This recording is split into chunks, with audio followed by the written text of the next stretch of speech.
Hello everybody, आप लोगों का एक बार फिर से बहुत बहुत स्वागत है हमारे चैनल एग्रीकल्चर एक्सटेंशन पर।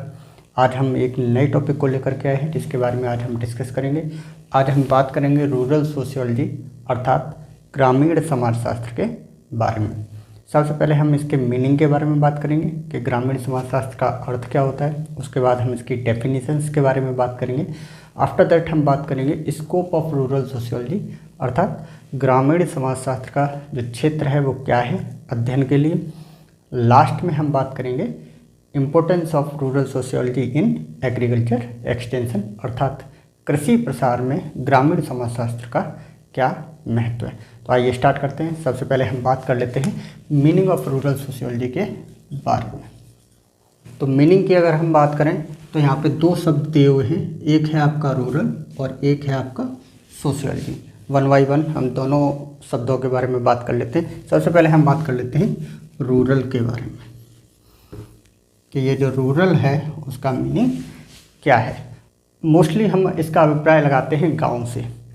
रूरल मीन्स जो गांव में रहने वाले लोग हैं उनको हम ग्रामीण लोग कहेंगे और जो एरिया है उसका जो क्षेत्र है उसको हम रूरल एरिया कहते हैं। ठीक है, तो सबसे पहले हम बात कर लेते हैं लिम्पटन के अकॉर्डिंग।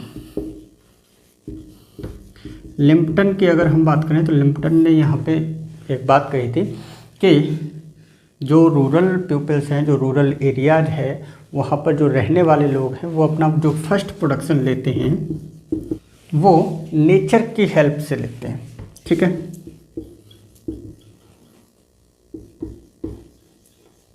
यानी प्रकृति की सहायता से लेते हैं। तो यहाँ पे नोट करने वाली बात क्या है कि फर्स्ट प्रोडक्शन की हम बात करें कि पहला उत्पादन जो ले रहे हैं वो किसकी सहायता से ले रहे हैं, नेचर की हेल्प से। तो जैसे कि आप जानते हैं कि कहते हैं गांव में रहने वाले जो लोग हैं वो मोस्टली एग्रीकल्चर से जुड़े हुए हैं, कृषि से जुड़े हुए हैं। और कृषि में जो पहला उत्पादन वो ले रहे हैं वो किसकी सहायता से लेते हैं, नेचर की सहायता से, यानी कि प्रकृति की सहायता से। प्रकृति की सहायता से कैसे, जैसे कि मान लीजिए आपका मिट्टी हुआ, एग्रीकल्चर के लिए सॉइल की आवश्यकता पड़ती ही पड़ती है। इसके बाद में आपका वाटर हुआ यानी जल, इसके बाद में आपका एयर यानी कि हवा, इसके बाद आपका लाइट यानी कि जो प्रकाश है वो। तो ये चारों ही चीज़ें जो है ना वो क्या है, नेचुरल रिसोर्सेज हैं यानी प्राकृतिक स्रोत हैं। और इस प्राकृतिक स्रोत का उपयोग करके जो वहाँ पे रहने वाले लोग हैं, गांव के रहने वाले लोग हैं, वो अपना पहला उत्पादन प्राप्त करते हैं। ठीक है, तो ये लिम्पटन के अकॉर्डिंग था। दूसरे समाजशास्त्री RN मुखर्जी के अकॉर्डिंग अगर हम बात करें तो उन्होंने कुछ विशेषताएं बताई कि वो विशेषताएं जिस जगह पर पाई जाती है उस जगह को हम क्या कहेंगे, रूरल एरिया कहेंगे। फर्स्ट उन्होंने बताया है कि होमोजेनिटी होनी चाहिए।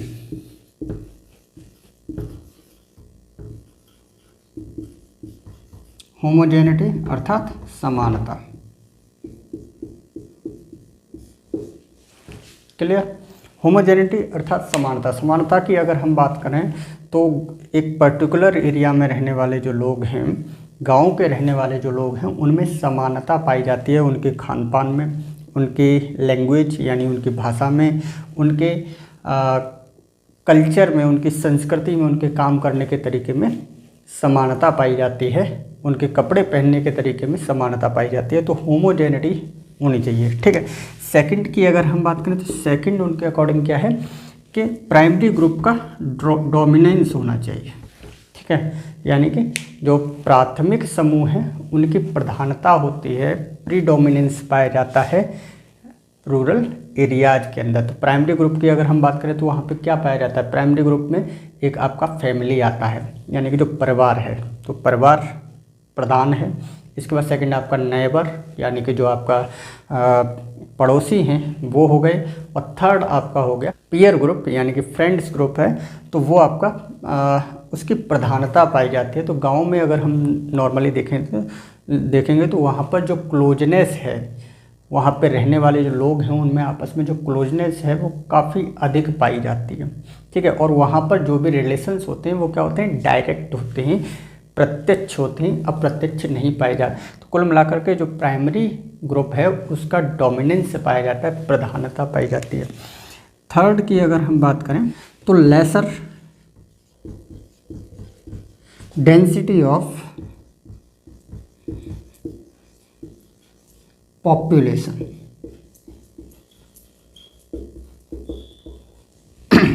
अर्थात जनसंख्या का जो घनत्व है वो कम पाया जाता है रूरल एरिया के अंदर। ग्रामीण जो क्षेत्र है वहाँ पर क्या होगा, लेसर डेंसिटी पाई जाएगी।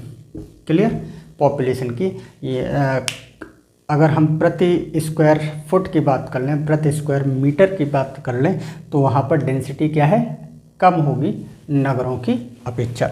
लास्ट पॉइंट और है, वो क्या है कि इनका जो मेन ऑक्यूपेशन है वो क्या है, एग्रीकल्चर होता है। तो आर.एन. मुखर्जी ने ये 4 विशेषताएं बताई हैं कि ये विशेषताएं जो पाई जाती हैं तो वो जो क्षेत्र है उस क्षेत्र को हम क्या कहेंगे, ग्रामीण क्षेत्र कहेंगे, अर्थात रूरल एरिया कहेंगे। और जो लोग उस क्षेत्र में निवास करते हैं उनको हम रूरल इंडिविजुअल्स यानी कि ग्रामीण मनुष्य कहेंगे। क्लियर। और वो 4 कौन कौन सी हैं, एक आपका होमोजेनिटी अर्थात समानता पाई जाती है उनके खान पान में, उनके पहनावे में, उनकी लैंग्वेज में, उनके कल्चर में। इसके बाद में प्राइमरी ग्रुप जो है, प्राथमिक जो समूह है उनकी प्रधानता होती है, उनका डोमिनेंस होता है। थर्ड वन है आपका लेसर डेंसिटी ऑफ पॉपुलेशन, अर्थात जो जनसंख्या का घनत्व है वो कम पाया जाता है और इनका जो मुख्य व्यवसाय है वो क्या है, कृषि होती है। अब हम बात कर लेते हैं सोशियोलॉजी के मीनिंग की। तो सोशियोलॉजी वर्ड को अगर हम 2 पार्टों में डिवाइड करें तो sociology word is derived from 2 Greek language word. Number 1 is socius and second one is logos. Clear. Socius means होता है सोसाइटी और लोगस मीन्स होता है साइंस। सोसाइटी अर्थात समाज, साइंस अर्थात विज्ञान। और ये दोनों वर्ड कौन से हैं, ये दोनों वर्ड हैं ग्रीक लैंग्वेज के। ठीक है। तो ये दोनों सोशियस और लोगस क्या हैं, ग्रीक भाषा के शब्द हैं। और सोशियस मीन्स होता है सोसाइटी अर्थात समाज और लोगस मीन्स होता है साइंस अर्थात विज्ञान। तो इस आधार पे हम कैसे कह सकते हैं कि sociology is the science of society अर्थात समाज शास्त्र, समाज का विज्ञान है। यहाँ अगर हम विज्ञान की बात कर लें कि विज्ञान किसे कहते हैं, तो systematic study of anything is called the science, अर्थात किसी भी चीज़ के व्यवस्थित और क्रमबद्ध अध्ययन को हम क्या कहेंगे, विज्ञान कहते हैं। और यहाँ हम किस चीज़ का क्रमबद्ध अध्ययन करेंगे और व्यवस्थित अध्ययन समाज का, अर्थात हम समाज के व्यवस्थित और क्रमबद्ध अध्ययन को हम क्या कहेंगे, समाजशास्त्र कहेंगे। तो ये आपका मीनिंग हो गया रूरल और सोशियोलॉजी का, दोनों का मीनिंग हमने समझ लिया है। अगर हम बात करें कि रूरल सोशियोलॉजी क्या है, तो rural sociology is the branch of sociology अर्थात समाजशास्त्र की एक शाखा है जिसे हम रूरल सोशियोलॉजी कहते हैं। अगर हम सोशियोलॉजी की बात करें तो सोशियोलॉजी जो वर्ड है वो सबसे पहले ऑगस्ट कॉम्टे ने दिया था 1839 में। उन्होंने सबसे पहले उनकी एक बुक उन्होंने पब्लिश करी थी पॉजिटिव फिलॉसफी के नाम से, और उसमें उन्होंने सोशियोलॉजी का जिक्र किया था और इस वजह से उन्हें फादर ऑफ सोशियोलॉजी भी कहा जाता है, अर्थात समाजशास्त्र का हम जनक कहते हैं किसको, ऑगस्ट कॉम्टे को। और rural sociology is the branch of sociology. अभी हमने क्या कहते हैं रूरल का मीनिंग समझ लिया और सोशियोलॉजी का मतलब समझ लिया। अगर हम मीनिंग ऑफ रूरल सोशियोलॉजी की बात करें तो स्टडी ऑफ रूरल सोसाइटी, यहाँ पे हमें क्या करना है, रूरल को जोड़ देना है ओनली। तो study of rural society is called the rural sociology, यानी कि जो ग्रामीण समाज है अगर हम उसका व्यवस्थित और क्रमबद्ध अध्ययन करते हैं तो उसको हम ग्रामीण समाजशास्त्र कह सकते हैं। यह शाब्दिक अर्थ है। अब हम बात कर लेते हैं डेफिनेशन ऑफ रूरल सोशियोलॉजी अर्थात ग्रामीण समाजशास्त्र के परिभाषा के बारे में। तो फर्स्ट डेफिनेशन अगर हम देखें तो rural sociology is the study of human relationship in rural environment. ये डेफिनेशन किसके अकॉर्डिंग है, आपके बर्टेंड के अनुसार। बर्टेंड ने क्या डेफिनेशन दी है, ग्रामीण समाजशास्त्र जो है वो ग्रामीण पर्यावरण में पाए जाने वाले मानव संबंधों का अध्ययन है। यानी ग्रामीण पर्यावरण जो है हमारा, उस ग्रामीण पर्यावरण में जो मानवीय संबंध पाए जाते हैं, ह्यूमन रिलेशनशिप्स पाए जाते हैं, उनकी स्टडी को हम क्या कहते हैं, ग्रामीण समाजशास्त्र कहेंगे। ठीक है। सेकंड डेफिनेशन की अगर हम बात करें तो rural sociology is the sociology of life in rural environment.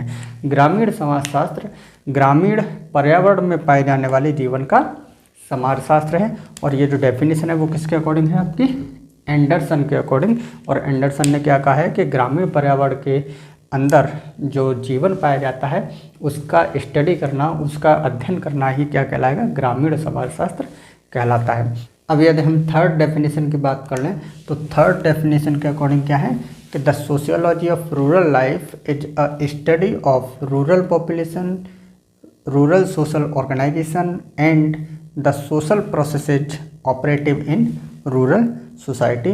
और ये जो डेफिनेशन है वो किसके अकॉर्डिंग है, एफ स्टुअर्ट चैपिन के अकॉर्डिंग है। ग्रामीण जीवन का समाजशास्त्र ग्रामीण जनसंख्या, ग्रामीण सामाजिक संगठन तथा ग्रामीण समाज में कार्यरत सामाजिक प्रक्रियाओं का अध्ययन है।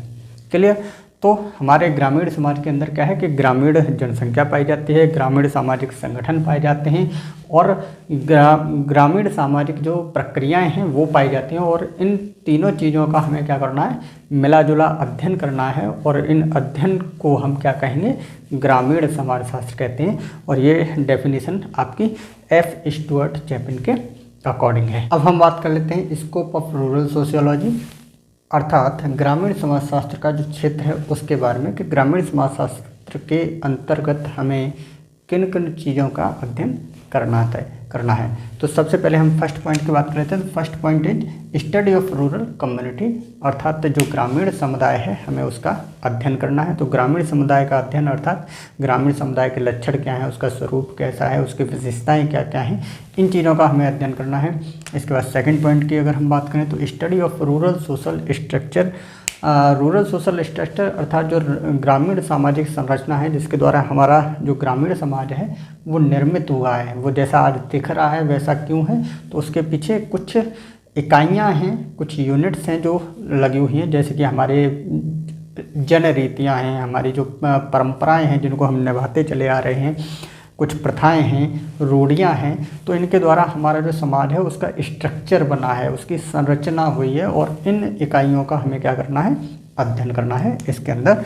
थर्ड पॉइंट की अगर हम बात करें तो study of rural social organization, यानी कि हमारा जो ग्रामीण समाज है उसके अंदर बहुत सारे जो संगठन पाए जाते हैं, ग्रामीण सामाजिक संगठन हम जिसे कहेंगे, जैसे कि आपका फैमिली हो गया, परिवार, आपका कास्ट यानी जाति, आपका रिलीजन अर्थात जो धर्म है। इसके बाद में अगर हम बात करें तो विवाह, वो भी आपका एक ऑर्गेनाइजेशन है।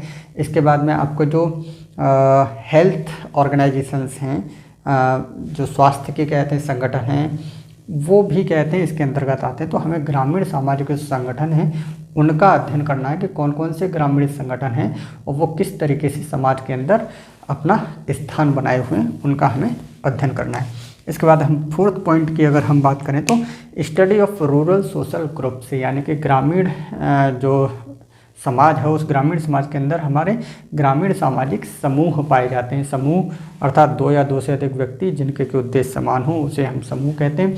तो अगर हम यहाँ पे समूहों की बात करें तो जैसे कि आपका क्रीड़ा समूह हो गया, मनोरंजन का समूह हो गया। क्रीड़ा समूह अर्थात जो खेल समूह हम बनाते हैं तो खेल समूह हो गया, मनोरंजन का समूह हो गया, और भी बहुत सारे जो समूह हैं जिनका कि हमारे ग्रामीण सामाजिक जीवन में बहुत ही महत्वपूर्ण योगदान है, हमें उनका भी अध्ययन करना है। और फिफ्थ पॉइंट की अगर हम बात करें तो study of rural social institution, अर्थात ग्रामीण सामाजिक जो संस्थाएं हैं हमें उनका भी अध्ययन करना है ग्रामीण समाजशास्त्र के अंतर्गत। अर्थात जो इंस्टीट्यूशंस हैं आपकी, जैसे धर्म हुआ, आपकी जो रीतियां हैं, आपकी जो प्रथाएं हैं, आपकी जो रूढ़ियां हैं, वैल्यूज हैं, उनका हमें अध्ययन इसके अंतर्गत करना है। 6 नंबर पॉइंट की अगर हम बात करें तो study of rural economic institution, अर्थात ग्रामीण आर्थिक संस्थाओं का अध्ययन करना है। तो ग्रामीण आर्थिक संस्थाओं का अध्ययन हालांकि ग्रामीण समाजशास्त्र नहीं करता है, ये काम अर्थशास्त्र का है, परंतु फिर भी ग्रामीण समाज के ऊपर आर्थिक जो संस्थाएं हैं उनका काफ़ी ज़्यादा प्रभाव पड़ता है। तो हमें उनका भी अध्ययन करना है कि क्या प्रभाव पड़ रहा है, कैसा प्रभाव पड़ रहा है और उसे क्या इफेक्ट पड़ रहा है ग्रामीण समाज के ऊपर, उसका हमें अध्ययन करना है। इसके बाद नंबर 7 पॉइंट की अगर हम बात करें तो study of rural political institution, यानी कि जो हमारे ग्रामीण राजनीतिक जो संस्थाएं हैं उनका हमें अध्ययन करना है। क्योंकि ग्रामीण समाज में हमें देखने को मिलता है कि जो पॉलिटिकल है यानी राजनीतिक जो अस्थिरता है वो कुछ ज़्यादा दिखाई देती है, दलबंदी हो जाती है, गुटबंदी हो जाती है, आपस में लड़ाई झगड़े होते हैं। तो उसका क्या प्रभाव पड़ रहा है हमारे समाज के ऊपर, उसके पीछे रीजन क्या है, कोई भी कहते हैं अगर समस्या हो रही है तो उसके पीछे क्या कारण है, उसका हमें अध्ययन करना है। तो ग्रामीण राजनीतिक जो संस्थाएं हैं उनका अध्ययन करना है। इसके बाद नंबर 8 पॉइंट की अगर हम बात करें तो study of rural social process, ग्रामीण सामाजिक जो प्रक्रियाएं हैं उनका हमें अध्ययन करना है। तो प्रक्रियाओं के बारे में अगर हम थोड़ा सा बात कर लें तो प्रक्रियाएं 2 टाइप की होती हैं जो प्रोसेसेज हमारे कहते हैं समाज के अंदर हैं। तो कुछ चीज़ें होती हैं जो संगठनात्मक होती हैं, अर्थात कि लोगों को जोड़ने का काम करती हैं, और कुछ प्रोसेस ऐसी होती हैं, कुछ प्रक्रियाएं ऐसी होती हैं जो कि विघटन करने का काम करती हैं। तो फॉर एग्जांपल अगर हम बात करें तो जैसे कि आपका कॉपरेशन हो गया, यानी सहयोग, लोग एक दूसरे का सहयोग कर रहे हैं तो वो क्या है, संगठनात्मक चीज़ होगी। कंपटीशन हो गया आपका, प्रतिस्पर्धा हो गई, तो ये क्या है, संगठनात्मक चीज़ है, यानी हेल्दी कंपटीशन हो रहा है, और हेल्दी कंपटीशन यानी प्रतिस्पर्धा हो रही है, उसके द्वारा हम कोई भी काम कर रहे हैं। अगर हम विघटनात्मक की बात करें तो कॉन्फ्लिक्ट हो गया, अर्थात संघर्ष हो गया, आपस में जो लड़ाई झगड़ा हो रहा है किसी भी एक चीज़ को प्राप्त करने के लिए लोग बलपूर्वक बल का प्रयोग कर रहे हैं और बलपूर्वक उस चीज़ को पाने का प्रयास कर रहे हैं, तो वो कॉन्फ्लिक्ट कहलाएगा। इसके बाद में आपका एकोमोडेशन हो गया, समझौता हो गया कि लड़ाई झगड़ा हुआ और उसके बाद में क्या करते हैं लोग, समझौता करते हैं, जो कि एक तरीके से टेम्पररी होता है। और उसके बाद में होता है एसिमिलेशन, यानी कि सात्मीकरण, जो कि कहते हैं आपका संगठनात्मक है, यानी कि लोगों को जोड़ने वाली जो चीज़ है उसका एक हिस्सा है। तो जो हमारे ग्रामीण समाज के अंदर जो ग्रामीण सामाजिक प्रक्रियाएं हैं उनका बहुत ज़्यादा महत्व रहता है और हमें उनका भी अध्ययन करना है। क्लियर। अब अगर हम बात करें तो 9 नंबर जो पॉइंट है हमारा, study of rural social problems.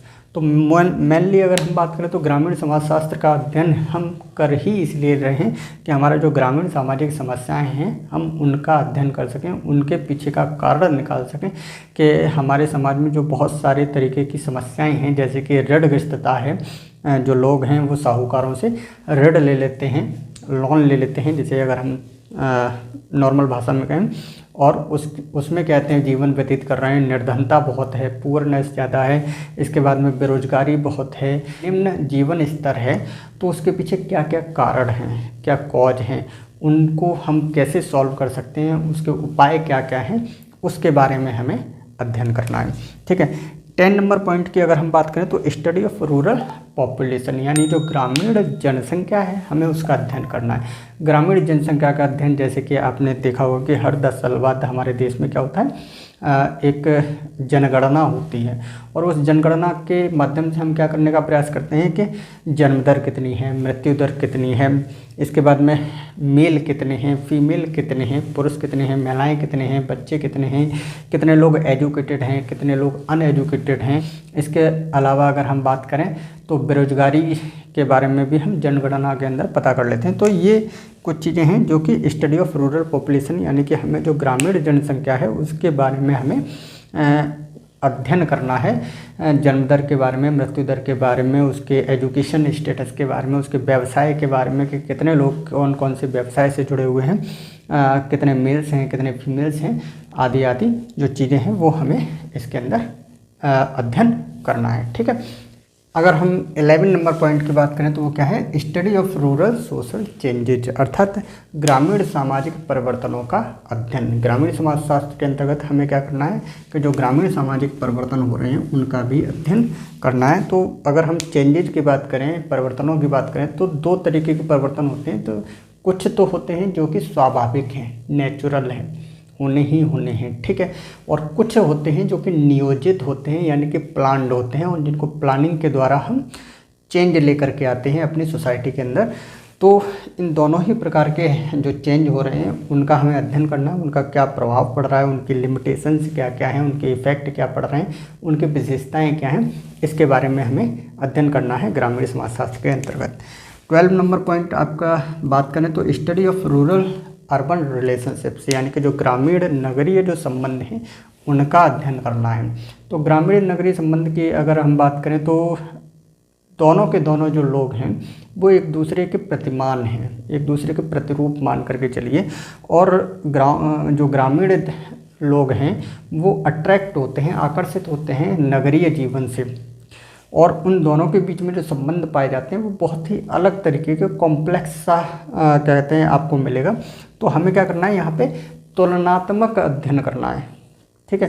तुलनात्मक अध्ययन के द्वारा हमें क्या निकालना है कि जो रूरल अर्बन जो कहते हैं रिलेशनशिप्स हैं या उनके बीच में जो डिफरेंसेज हैं उनको हमें कम करना है। तो उसके लिए हमें क्या करना है, तुलनात्मक अध्ययन करना है। तो वो हम ग्रामीण समाजशास्त्र के अंतर्गत करेंगे। 13 और लास्ट पॉइंट की अगर हम बात करें तो स्टडी ऑफ रूरल रिकन्स्ट्रक्शन।